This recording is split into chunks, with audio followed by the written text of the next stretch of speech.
तो बाजार खुल चुके हैं। 50 अंक की शुरुआत पॉजिटिव नोट पर सेंसेक्स में हुई है। निफ्टी में फ्लैट शुरुआत हुई है, 10 अंक ऊपर देखिए हम खुले हैं, लेकिन मिड कैप इंडेक्स अब खुलते ही पिटे हैं।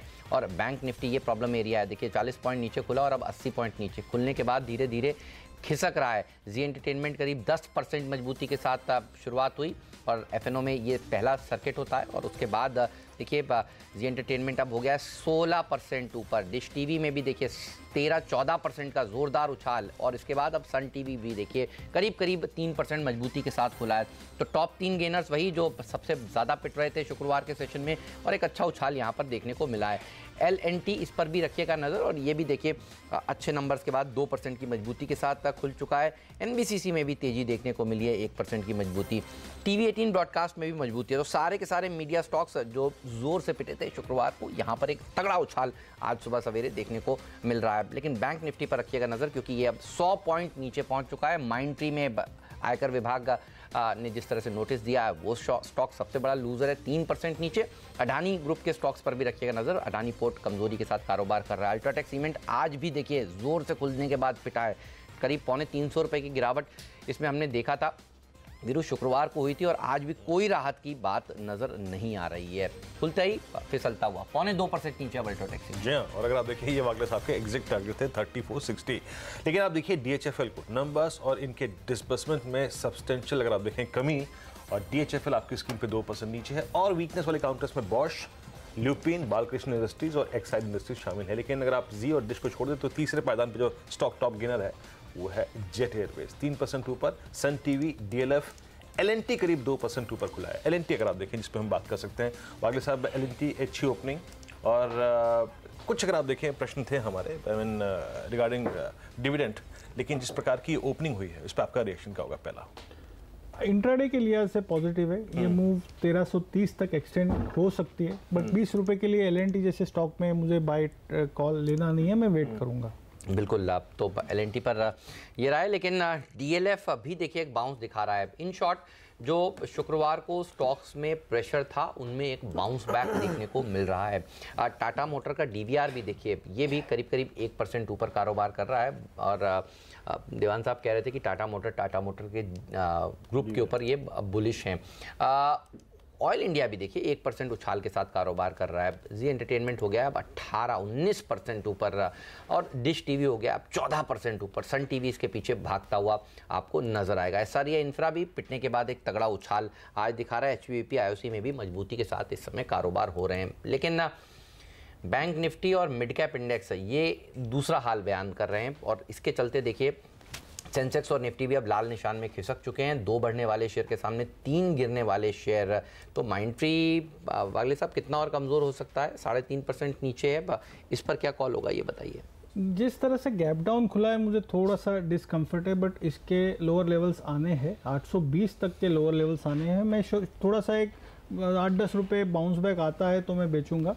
मेरा स्टॉप लॉस थोड़ा सा लंबा है, 880 का है और मुझे लगता है 820 तक का पोजिशनल टारगेट बनता है। ये आज का कॉल नहीं है, 2 से 3 दिन या 4 दिन में मुझे लगता है 820 माइंडट्री में आना चाहिए। बॉश, एक्साइड, बालकृष्ण इंडस्ट्रीज ने एक खुलते ही नया 52 वीक लो लगा लिया है वीरू। और टायर स्टॉक्स में दबाव देखने को मिल ही रहा है। गुडियर ने भी नया 52 वीक का लो लगाया। अच्छा, टाटा एलेक्सी देखिए जोर से गिरता ही जा रहा है। मदरसन सुमी दबाव के साथ कारोबार कर रहा है। तो ना सिर्फ ऑटो, आप देखिए ऑटो एंसिलरी शेयरों में भी जबरदस्त प्रेशर आज के सत्र में देखने को मिला। और लेकिन मेरी नजर जा रही है इस वक्त एक स्टॉक पर, वो है एक्सिस बैंक।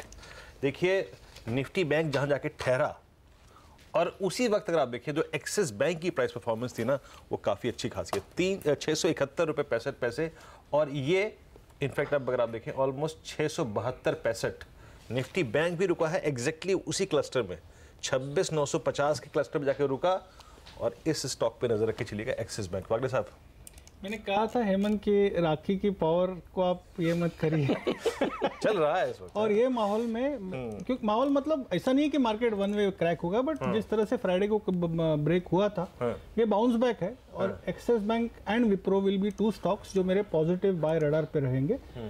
एक्सिस बैंक मेरे लिए 690 पोजिशनल टारगेट है 1 से 2 दिन के व्यू से, करंटली एट 673, 666 का स्टॉप लॉस, 690 का टारगेट, ये ट्रेड सेटअप बैठता है। अच्छा, मार्केट देखिए अब पॉजिटिव जोन में आ गया है, तो नीचे खुलने के बाद एक अच्छी रिकवरी देखने को मिली है। सेंसेक्स हरे निशान में आ गया है। टाटा मोटर, डीवीआर, मारुति में भी एक तगड़ा उछाल देखने को मिला है। देखिए 1% ऊपर ये शेयर कारोबार कर रहा है। अच्छी तेजी इनमें देखी जा रही है। ये बताइए भसीन साहब, ये जो टाटा मोटर, डीवीआर, मारुति, इस पर आपका राय क्या है? आपने मारुति के बारे में बात किया, टाटा मोटर्स में भी आपको वैल्यू नजर आती है इस भाव पर क्या?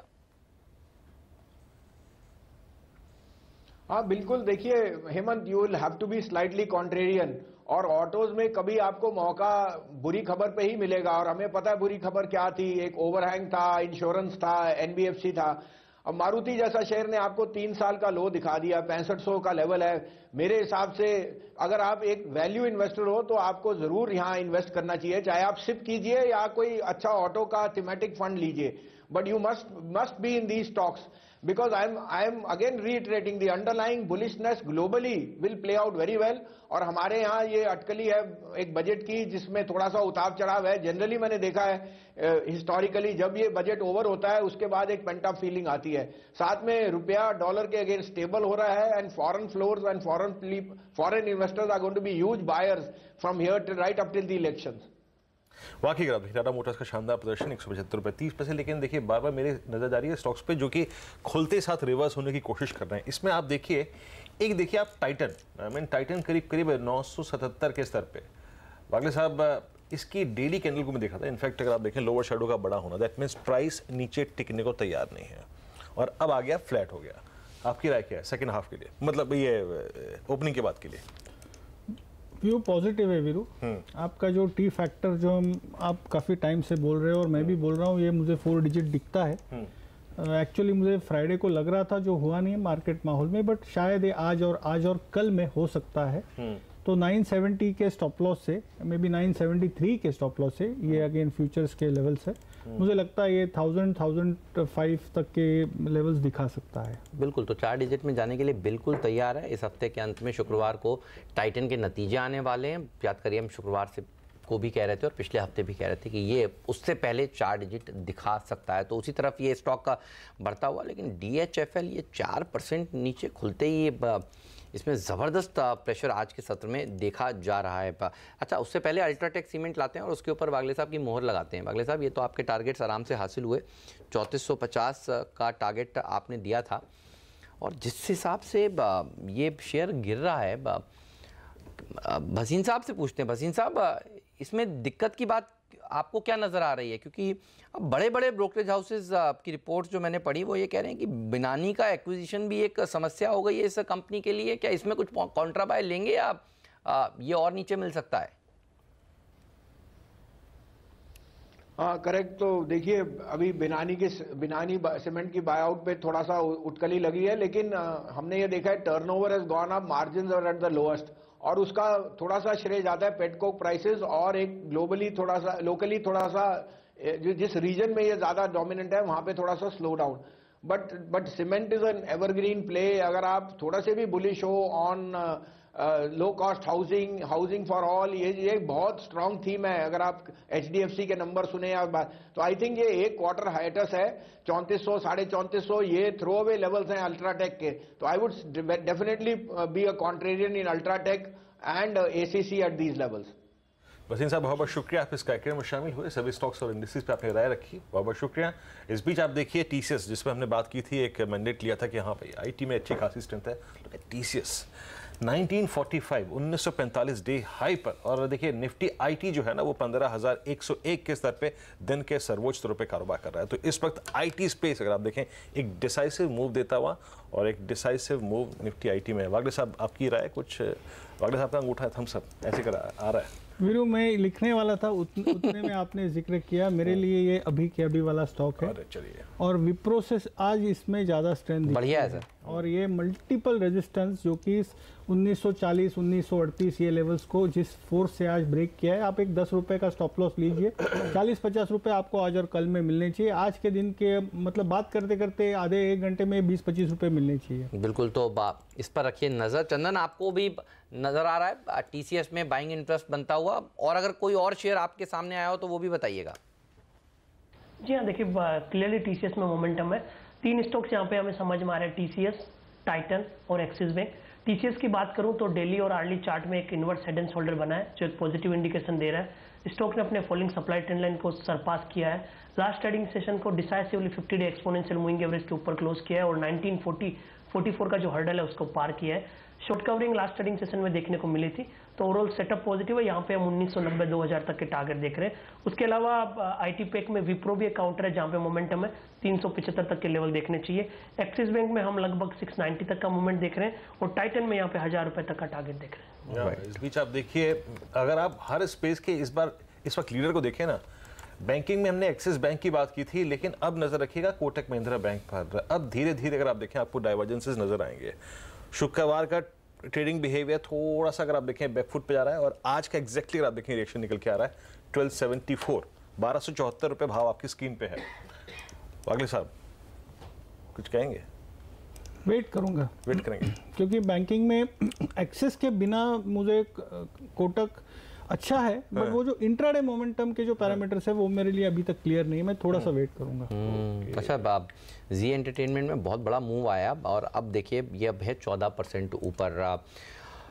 डिश टीवी में 10% की बढ़त देखने को मिल रही है। एलएनटी में भी बड़ा अच्छा मूव आया है, देखिए 2.5% ऊपर ये शेयर कारोबार कर रहा है। और उसके बाद TCS,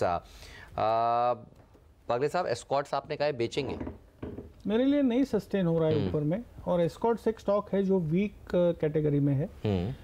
IT long and balance बाकी के स्टॉक्स अभी एस्कॉर्ट 694 695 है। मैं एक 10 रुपए का स्टॉप लॉस, 30 रुपए टारगेट, ये मेरे लिए ट्रेड सेटअप बनता है। इस पीछे क्या क्या डे हाई पे आ रहा है? 2-3 जरा स्टॉक फ्यूचर्स को देखिए जो कि डे हाई पे आके खड़े हैं। Indigo stock futures, Indigo futures 1182 पे दिन के सर्वोच्च तौर पे, इन्फोसिस फ्यूचर्स दिन के सर्वोच्च तौर पे, कोटक महिंद्रा बैंक, अंबुजा सीमेंट्स, ये सारे के सारे फ्यूचर्स अगर आप देखें तो डे हाई पर आके खड़े हुए हैं।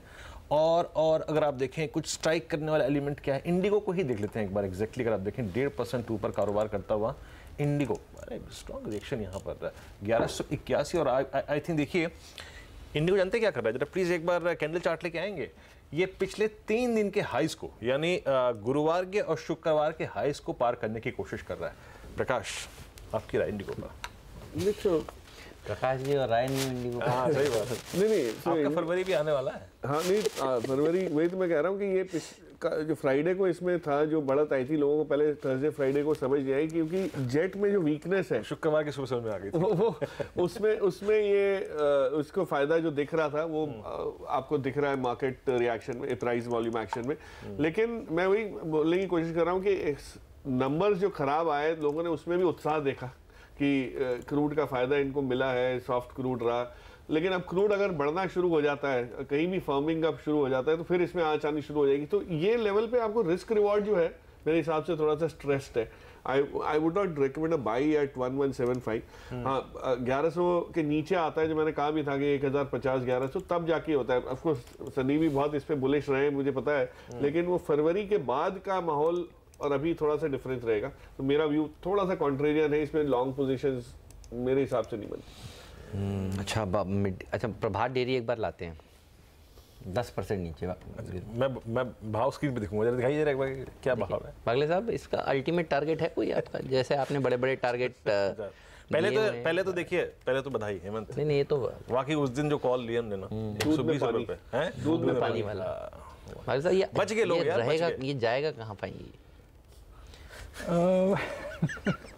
बॉटमलेस पिट। अच्छा, इसके लिए भी वही है। हाँ। अच्छा, प्रभात डेयरी और दूसरा जो आपने स्टॉक का जिक्र किया, सर उमंग, पराग मिल्क। पराग भी मेरे लिए बहुत ही पैटर्न, बहुत दूध वाले स्टॉक से हमने उस दिन कहा बचना चाहिए, पहले से ही कह रहे थे। इनफैक्ट ये एक खराब होता है ना तो फिर बाकी सारे खराब हो जाते हैं। प्रभात डेयरी और पराग ये दोनों मुझे लगता है यहाँ से कम 20% नीचे जाने, ये कम से कम। और वहाँ पर भी बॉटम फिशिंग करने की आई थिंक हमने जो मतलब टाटा स्टील में ऊपर में राय दी थी उससे भी ये पैटर्न खराब है। सही बात है। और देखिए मिड कैप शेयरों में कमजोरी हो तो इस तरह के मिड कैप से आपको बचना ही चाहिए। अच्छा, जी ग्रुप के स्टॉक्स ऊपर जाने के बाद अब देखिए जी मीडिया नीचे आ रहा है, तो एक अच्छी शॉर्ट कवरिंग मूव बना था इन स्टॉक्स में और अब जी लर्न है 2% नीचे कैश मार्केट में, तो मूव टिका नहीं ऊपर में। स्टॉक एक बार खुले मजबूत जरूर, लेकिन अब ध्यान रखिएगा ये ऑफ हाइज हो गए ज़्यादातर स्टॉक्स इसमें। और वागले साहब ने कुछ स्टॉक लिख दिया है। वागले साहब ये डॉक्टर की हैंडराइटिंग है, आप ही बताइए क्या है। स्टार ये फार्मा में मुझे लुपिन के आपने कहा था निगेटिव न्यूज़ है, वो रब ऑफ होते हुए दिखता है। मैंने बायोकॉन पर भी कहा था कि बाय करना नहीं चाहिए। स्टार में मेरे लिए एक क्लियर ब्रेकडाउन है। ओके, थोड़ा सा ये स्टार, एक सेकंड सर, स्ट्राइड्स लाते हैं आपके सामने। हाँ, स्टार पहले इसका नाम था, तो अब वो बदल गया है, लेकिन वो कोड जो है स्टार से ही बाजार में जाना जाता है। तो स्ट्राइड्स दिखाते हैं, 502 का फ्यूचर्स का लेवल है मेरे लिए। ये 485 तक के टारगेट्स आज दिखते हैं मुझे, और 502 पे आप 506 507 का स्टॉप लॉस लीजिए। 1% stop loss, 3-4% on the down side आज और कल तक का व्यू। इस बीच अगर आप देखें, मारुति ने शुक्रवार के लो को वॉलेट किया था इंट्राडे में, उसको वॉलेट करके नीचे गया, हालांकि थोड़ा सा रिकवर हो गया, लेकिन अगर आप देखें इस वक्त चार्ट के लिए बहुत बुरी स्थिति में 6450 भाव आपकी स्क्रीन पे। वागले साहब ये लग नहीं रहा इसका बिहेवियर देख के कि ये टिकेगा। अभी क्या अभी सेल वाला है क्या ये 6433 का भाव स्क्रीन पर स्पॉट? अभी के अभी सेल वाला है, पोजिशनल सेल वाला भी है। मैंने कहा था ये 1000-1500 रुपए नीचे आपको मिलेगा। ये ऑब्वियसली आज का व्यू नहीं है, बट मुझे लगता है ये 5500-5700 तक की मूव की शुरुआत है। आपको 100, 150, 200 रुपए कभी भी बाउंस बैक मिलता है, इस पे बेच के चलना चाहिए। 6600 के ऊपर मुझे नहीं लगता ये जाएगा। तो देखिए प्रेशर देखने को मिल रहा है मार्केट में भी। अब मिड कैप इंडेक्स हो गया 200 पॉइंट नीचे, 1.5% का मूव, और बैंक निफ्टी में भी कमजोरी। जी ग्रुप के स्टॉक्स अब ऊपर खुलने के बाद अब आप देखिए डेज लो पर पहुंचते हुए। प्रभात डेयरी की तो बात हम कर ही रहे थे, अडानी ग्रुप पे भी रखिएगा नज़र। ये अडानी ग्रुप खासतौर पर पॉलिटिकली सेंसिटिव स्टॉक्स हैं, और यहाँ पर भी देखिए अडानी पोर्ट में जो गिरावट देखने को मिल रही है। अडानी एंटरप्राइज तो एफएनओ के बैन में है, लेकिन देखिए पोर्ट, वागले साहब एक अभी के अभी बेचने वाला फीलिंग आ रहा है क्या इसमें?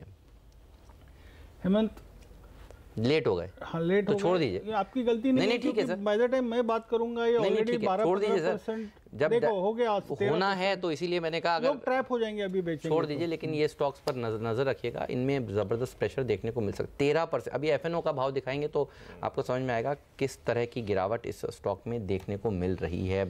तो मेरे ख्याल में 8% नहीं होगा, इसको रिफ्रेश करेंगे तो आपको नजर आएगा। मेरे स्क्रीन पर ये भाव, आपकी स्क्रीन पर क्या नज़र आ रहा है आपको? एग्जैक्टली यही है। हाँ, तो ये दबाव देखने को मिल रहा है इस पूरे के पूरे पैक में। चलिए जोड़ते हैं उदयन मुखर्जी साहब को, बाजार के जाने माने expert. Sir good morning to you. Mood क्या है मार्केट का, कैसे अप्रोच करेंगे बजट वाले हफ्ते को आप?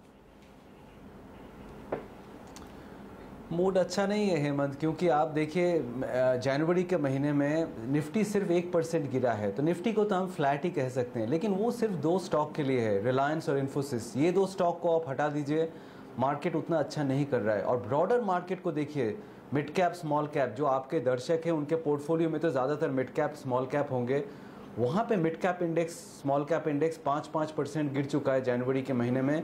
इंडिविजुअल लेवल पे आप देखिए जो मार्केट के फेवरेट पोर्टफोलियो स्टॉक्स हैं, ग्राफाइट, HEG जैसे स्टॉक्स में क्या गिरावट आया है पिछले कुछ दिनों में।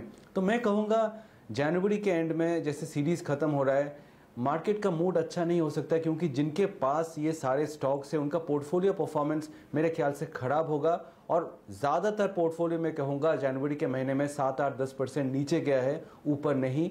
सिर्फ 2-3 स्टॉक निफ्टी को बचा के रखा है और रेंज में रखा हुआ है 10,600 और 11,000 के बीच में, लेकिन ओवरऑल मार्केट अच्छा प्रदर्शन नहीं है।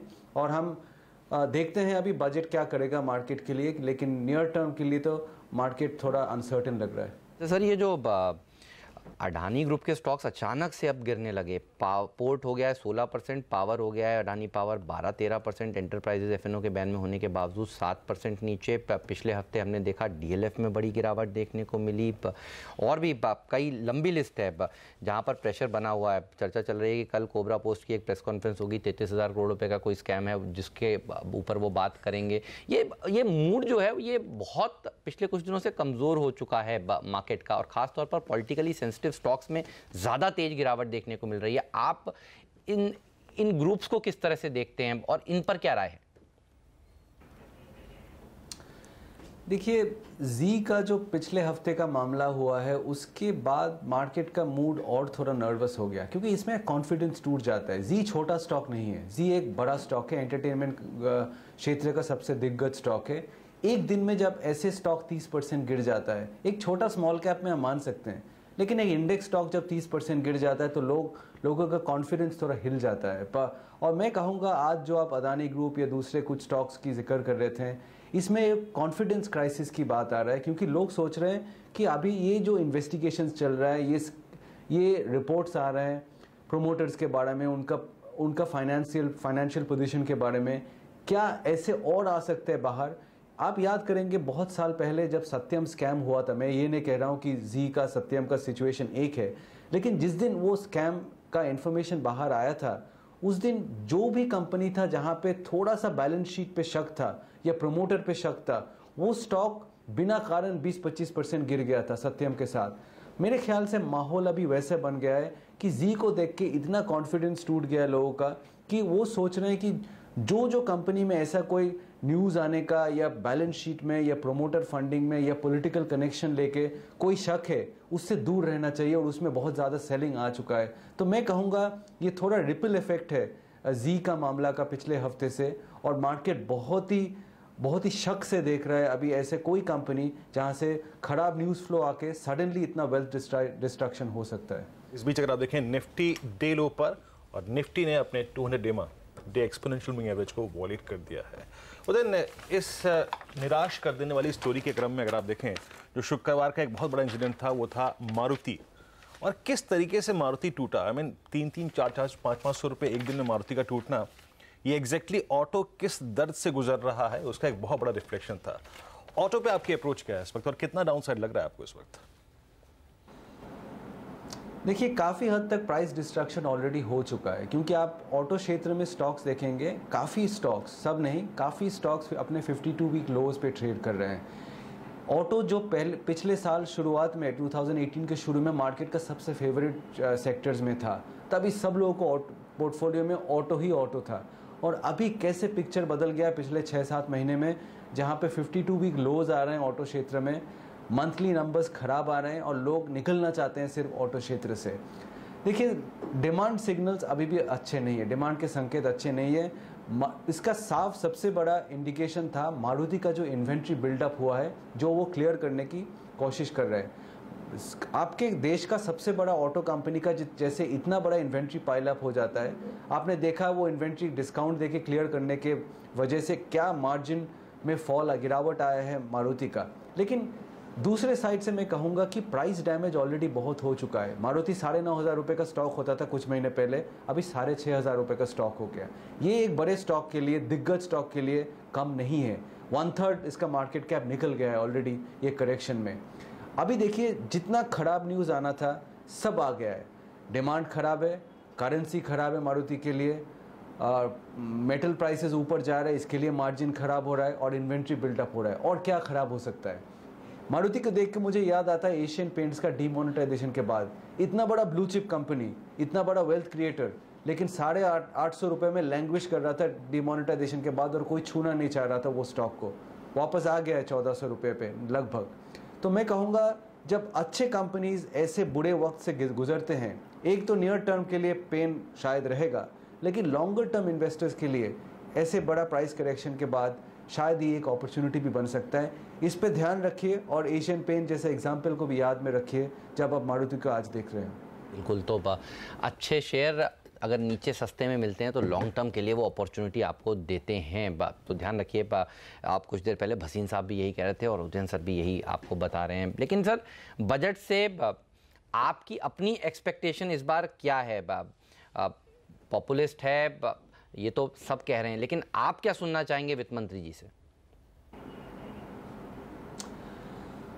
देखिए, ये बताना मुश्किल होगा कि कितना पॉपुलिस्ट होगा। हर गवर्नमेंट, ये सिर्फ ये एनडीए गवर्नमेंट की बात नहीं है, हर गवर्नमेंट इलेक्शन से पहले एक इंटरिम बजट पॉपुलिस्ट होता है। या आप पहले कितने भी गवर्नमेंट देख लीजिए, सब ने किया है। तो ये क्रिटिसिज्म नहीं है कि ये गवर्नमेंट पॉपुलिस्ट कर देगा बहुत, लेकिन कितना करेगा उस पर निर्भर है कि बॉन्ड यील्ड कैसे घूमेगा उस दिन और मार्केट इसको कैसे लेगा और इसके बाद स्टॉक्स पे इम्पैक्ट कैसे होगा।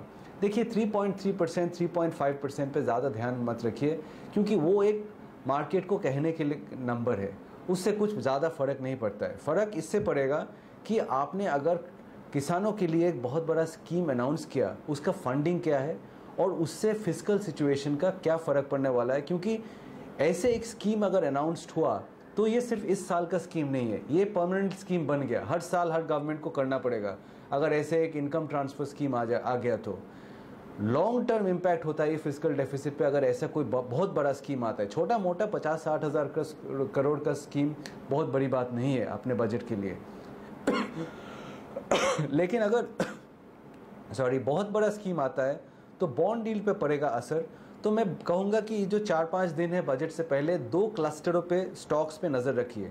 एक है कंजम्पशन स्टॉक्स, जहाँ पे एक सेंटिमेंटल अपलिफ्ट मिल सकता है कि मार्केट को लगा कि रूरल सेक्टर के लिए बहुत बड़ा पैकेज आया है, अभी कंजम्पशन स्टॉक्स खरीद लिया जाए, ऐसे हो सकता है। ये बाद में होगा कि नहीं हम देखेंगे, लेकिन नियर टर्म के लिए एक सेंटिमेंट इम्पैक्ट होगा। और दूसरे साइड पे ये बॉन्ड यील्ड को ऊपर लेके जाएगा, और बॉन्ड यील्ड ऊपर जाना मार्केट के लिए काफ़ी स्टॉक्स के लिए, NBFC, housing finance, public sector bank, ये काफ़ी क्षेत्र के लिए अच्छा नहीं है। तो मैं कहूँगा अगर बजट पे फोकस रखना है तो इस दोनों क्लस्टर पे फोकस रखिए, एक हाथ पे कंज्यूमर स्टॉक्स, दूसरे हाथ पे बॉन्ड डील पे जो सेंसिटिव है वो स्टॉक्स, क्योंकि इसमें थोड़ा हेर फेर हो सकता है बजट स्पीच के बाद।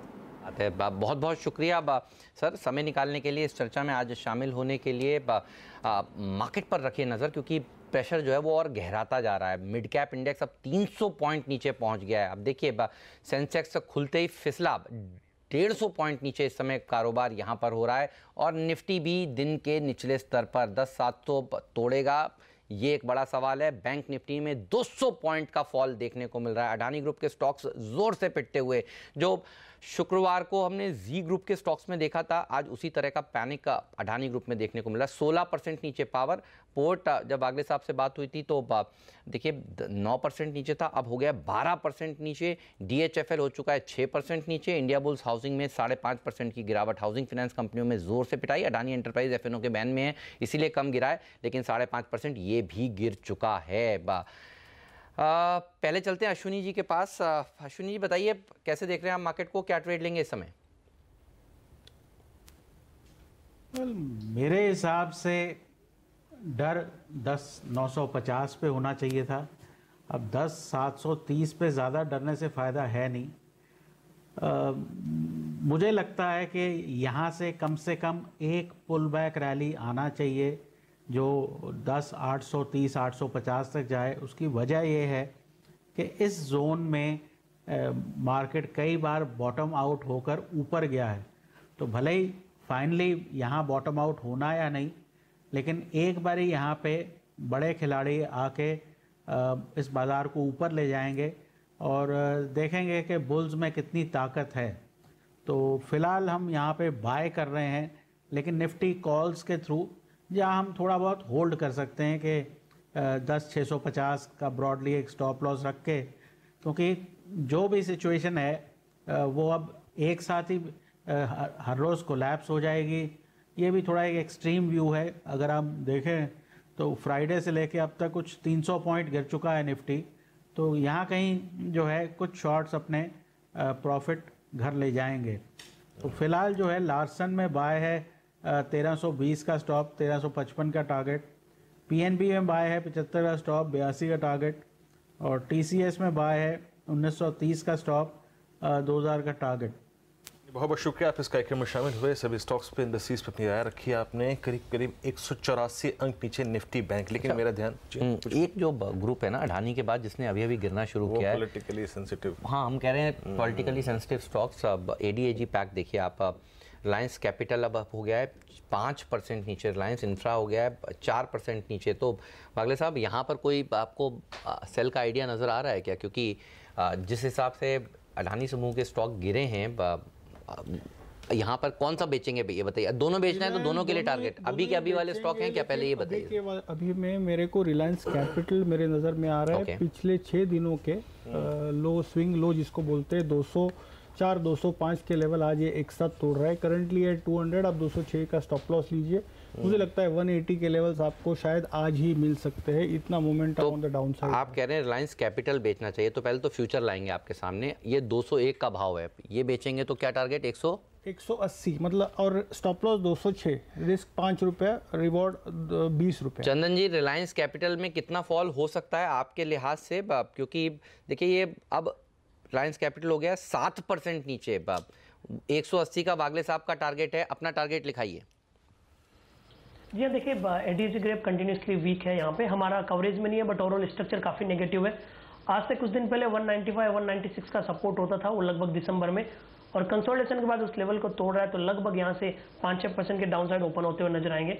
शॉर्ट्स के बिल्टअप के साथ में पोजीशन ओपन हो रही है, तो डाउन साइड ओपन होते हुए नजर आ रहे हैं। 185 से लेकर 182 तक के लेवल्स यहाँ पे पोजीशन बेसिस पे बनते हुए नजर आ रहे हैं। 185 तक के आपके टारगेट्स हैं जी। ओके। और रिलायंस इंफ्रा पर वागले साहब ये बताइए, दूसरा स्टॉक का अब से लेकर 3:30 बजे तक कितना कमजोर हो सकता है? क्योंकि बाजार तो नर्वस है, और अगर अडानी ग्रुप के स्टॉक्स में जनरली फॉल दिखता है तो उसके बाद ये ग्रुप भी फॉलो करता है। हम ये नहीं कह रहे कोई खबर अभी आ गई है इसके लिए, लेकिन मार्केट का मूड और सेंटीमेंट अगर बिगड़ा है तो आर इंफ्रा कितना गिरेगा? हेमंत 235 से 230 तक के स्टॉक जा सकता है। 256 का करंट भाव है। ओके। और मुझे नहीं लगता ये ऑन द बाउंस बैक 260 261 के ऊपर जाएगा, तो ये रेंज 257 261 ये रेंज बेचने के लिए रखे। 265 का स्टॉप लॉस, और मेरा 235 का 20-1 रुपए का टारगेट मिलना चाहिए। 235 to 230। चंदन जी, आपको क्या नजर आ रहा है? 235 230 वागले साहब ने अपना टारगेट बताया। आर कैप गिरे और आर इंफ्रा फॉलो ना करे, ऐसा जनरली होता नहीं है। और देखिए अब ये शेयर भी गिरना शुरू हो रहा है, अभी क्या अभी बेचेंगे क्या इसे? जी देखिए, इसने ऑलरेडी अपना जो सपोर्ट है वो तोड़ चुका है। 2 दिन से उस सपोर्ट के नीचे काम काज कर रहा है, और नेगेटिव प्राइस पैटर्न भी यहाँ पे इंटेक्ट हो रहे हैं। तो मेरे हिसाब से जब तक 265 268 के नीचे डाउन साइड ओपन होती हुई नजर आएगी, 248 245 तक के लेवल इसमें भी बनने चाहिए। टॉप थर्ड लूजर एफएनओ में अडानी ग्रुप के बाद हो गया आर कैप का, जिसको हम कह रहे थे बेच दीजिए। स्टॉक्स इनके नीचे। और टॉप 10 लूजर्स में देखिए आप रिलायंस इंफ्रा भी, तो रिलायंस इंफ्रा पर भी रखिएगा नजर। एडीएजी पैक, और जो हमने लाइन ली थी शुक्रवार को, वीरू याद है? और यही कहा था कि इन दोनों समूह से भी आपको दूर रहना चाहिए, और देखिए आज किस तरह का एक्शन यहाँ पर देखिए। और आर पावर भी अगर आप देखें अब डील ऊपर है, नजर वो पिटा हुआ इतना है, छोटी टिकट साइज का, लेकिन है डील ऊपर। लेकिन आप बिल्कुल सही है, आपका ऑब्जर्वेशन है। इस बीच आप देखिए इंडेक्स को देखकर शायद बाजार इतना खराब ना लगे, लेकिन स्टॉक स्पेसिफिक होकर देखिए तो आपको बाजार खराब लग रहा है। अल्ट्राटेक सीमेंट देखिए ना आप, अभी कुछ देर पहले हमने इसे विजिट किया था, और अब आपकी स्क्रीन पर है 3367 का भाव। माय गॉड, अगर आप देखें 142 रुपए आज भी साफ हो चुका है वाले साहब। लेकिन मेरी नजर जा रही थी बार बार, अभी हेमंत ने एक हीरो मोटो पे एक सेल कॉल दी थी ना, बजाज ऑटो को देखिए अब 2572 का भाव यहाँ पर। और वागले साहब यहाँ पर नवंबर दिसंबर का बेस टूट गया, और मुझे अब नवंबर का लो वॉलेट होता हुआ लग रहा है। अच्छा, नवंबर का लो अगर वॉलेट हो गया तो अब जहन में क्या आता है? अक्टूबर का लो, जो कि था करीब करीब 2420 की ट्रैजेक्टरी में। क्या कहते हैं मीरू? एक तो नॉर्मली बजाज ऑटो और हीरो मोटोकॉर्प साथ में चलते हैं, चलेंगे। हीरो मोटो में फॉल आ गई है, बजाज ऑटो में फॉल शुरुआत हुई है, तो आपका स्पॉटिंग बिल्कुल सही है। और ये सिर्फ 2% नीचे है, करंटली है 2570।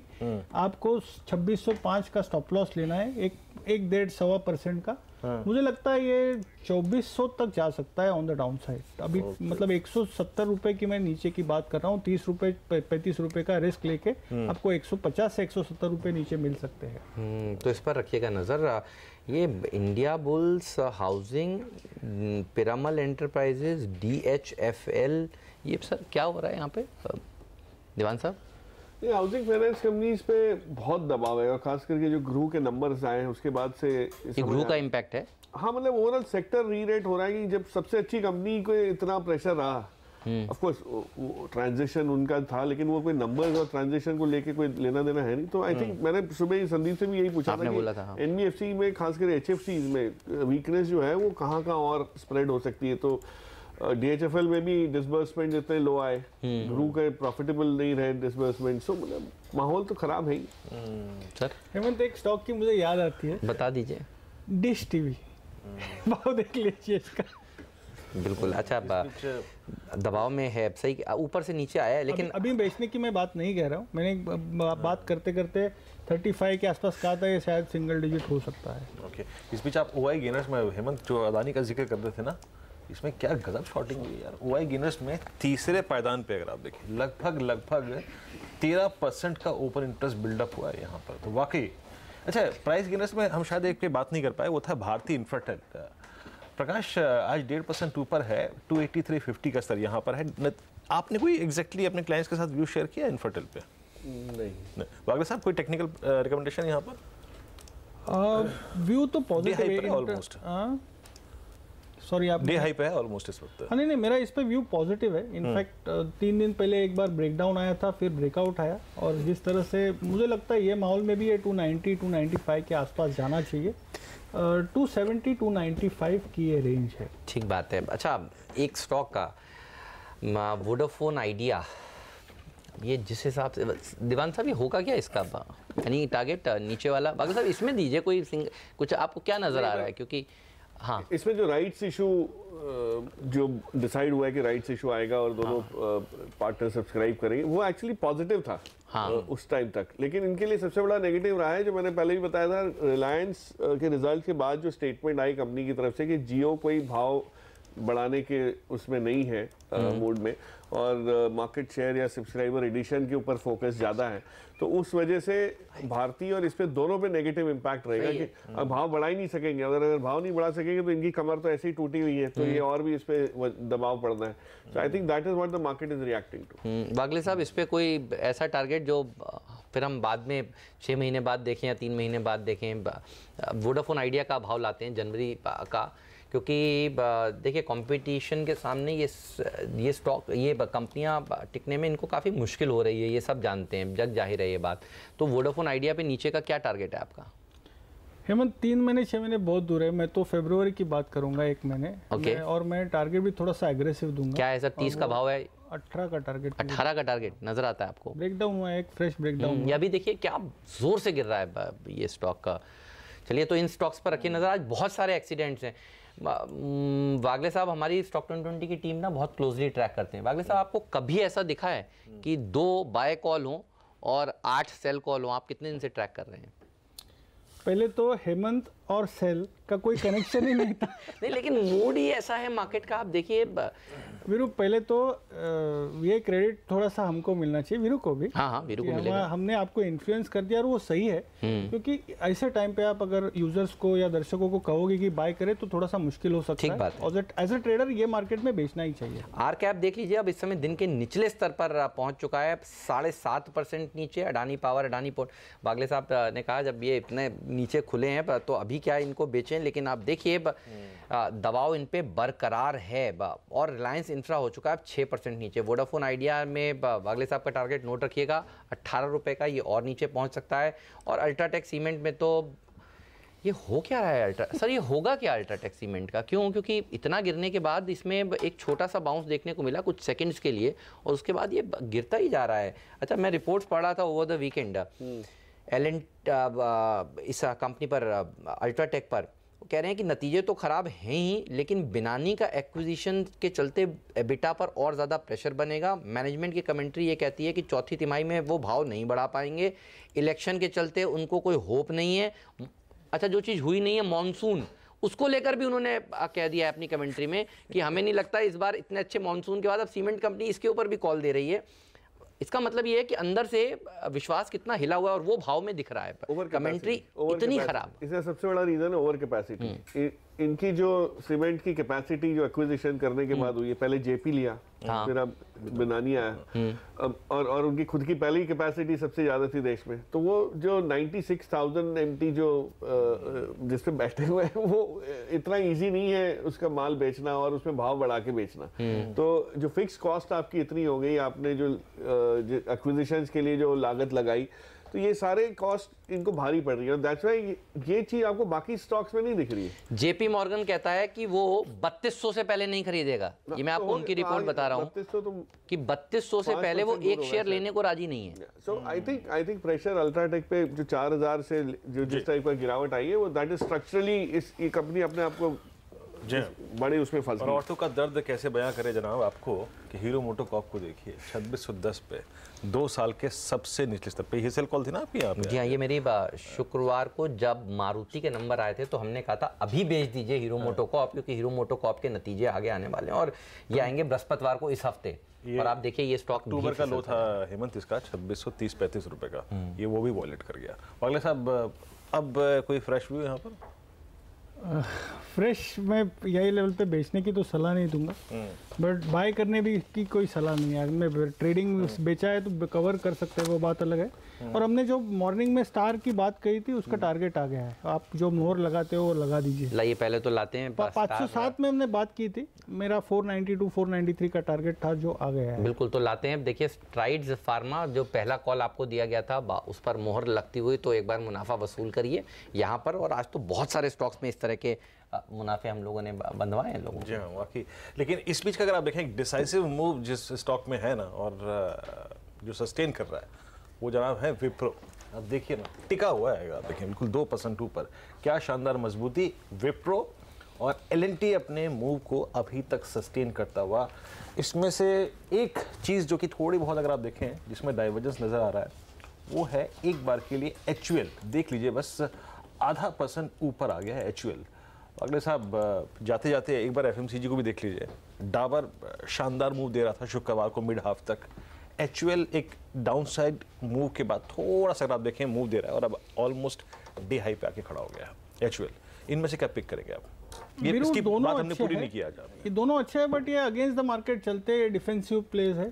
तो लिमिटेड अपसाइड के लिए मैं HUL को पिक करूंगा। 1768 में मुझे लगता है ये जा सकता है, लगभग 1790 तक एक 20-25 रुपए की मूव के लिए खेल सकते हो। अच्छा, देखें कौन कौन से स्टॉक्स हैं जो अपने हाई से नीचे आए हैं। आप देखिए डिश टीवी है 14% अपने हाई से नीचे। FNO में मैं ये सारे दिखा रहा हूँ। जी एंटरटेनमेंट है अपने हाई से 7% नीचे लेकिन 6% मजबूती के साथ। अडानी पोर्ट तो खैर अब बहुत ही ज़ोर से गिरा है। और ADAG पैक में भी ज़बरदस्त प्रेशर है अभी भी। देखिए वोडाफोन आइडिया गिरता ही जा रहा है, कोई राहत की बात नहीं। SRI इंफ्रा इसको नहीं भूलना चाहिए, ये भी देखिए कमज़ोरी के साथ कारोबार कर रहा है। और कुछ कमज़ोर स्टॉक्स इन्फीबीम जैसे यहाँ पर तो प्रेशर बना हुआ है ही। अगले साहब आपने क्या लिखा है? सेंचुरी टेक्सटाइल, ये बेच दें अभी के अभी? हाँ हेमंत, सेंचुरी टेक्सटाइल्स में एक क्लियर ब्रेकआउट आया है। तो अरविंद को ये फॉलो करेगा? और ये सेंचुरी टेक्सटाइल्स का एक खासियत यह है कि जब गिरता है वो बड़ी मुंह देता है, बहुत वैसे बड़ी मुंह देता है। इसमें सीमेंट का कारोबार भी है? अब नहीं है। अच्छा, रिजल्ट्स है इसमें। रिजल्ट्स हैं इसके? ओह, तो रिजल्ट से पहले नर्वसनेस है। तो रिजल्ट बहुत खराब आने वाले हैं, मेरे लिए संकेत है। और जो वीकली लो है, हाँ सीमेंट, हाँ एक्चुअली सेंचुरी टेक्सटाइल के आज नतीजे हैं। हाँ तो मेरा ये 780 ये एक्सीडेंट आज का हो सकता है। 780 का टारगेट है, 820-822 का स्टॉप लॉस होगा। आपके हिसाब से कैसे आएंगे सर नंबर्स?